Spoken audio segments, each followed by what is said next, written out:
Mainiton nga gihangop ni Vice President Sara Duterte ang iyang mga supporter sa Barangay Dulho Fatima sa Cebu City. Ug atong makauban karon pinaagi sa phone patch si Fem Marie Dumabo. Fem, kumusta diha? Yes, May. Sa pagkakaroon may madungog nato ang mga lanog na mga katawa dili sa mga residente kay mga usa ka kilometro na gyud, May. So, kilometro na ma'am no, atong gilakawan na no sa pagsugod. Kato ganina dito sa may barangay Jim sa Dulho Fatima, nabot na mi diri sa pipila ka sitio nga gilakawan ni Vice Presidente Sara Duterte diin gidugok ni siya sa mga residente dinhi sa Dulho Fatima.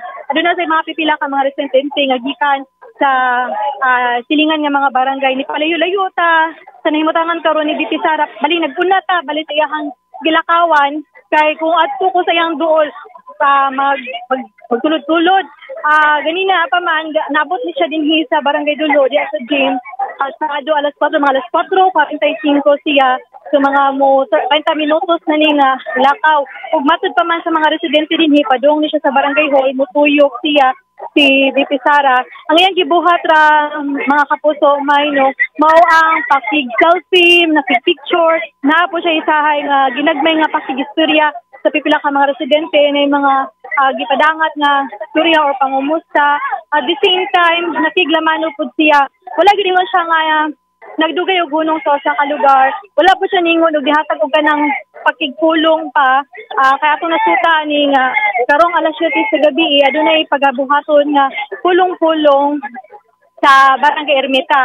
Dila sa musulti kung asang sitio kini alang pod usab sa iyahang security purpose pod.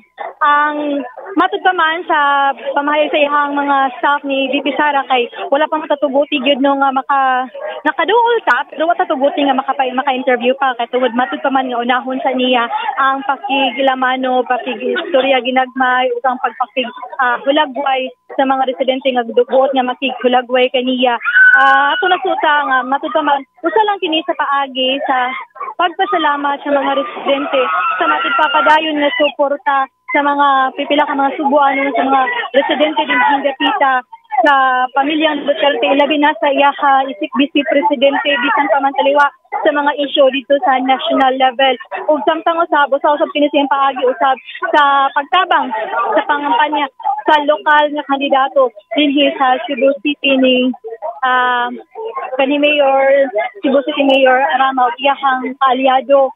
Sa pagkakaroon, mga kapuso, ato nasuta nga matud pa man mga 2 kilometers pa ni ang lakawon padung sa Barangay Hall. Madugay-dugay man gud kay kung naa siya makita sa daplin nga mga bata or kini mga tigulang, muduol gid siya may muduol aron sa pod pangamustaon. Ang uban usab, mao gid koy muduol pod niya.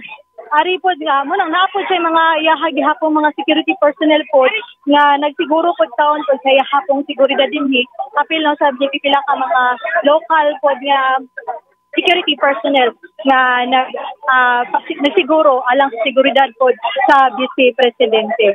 May daghang salamat, Fem Marie Dumabo.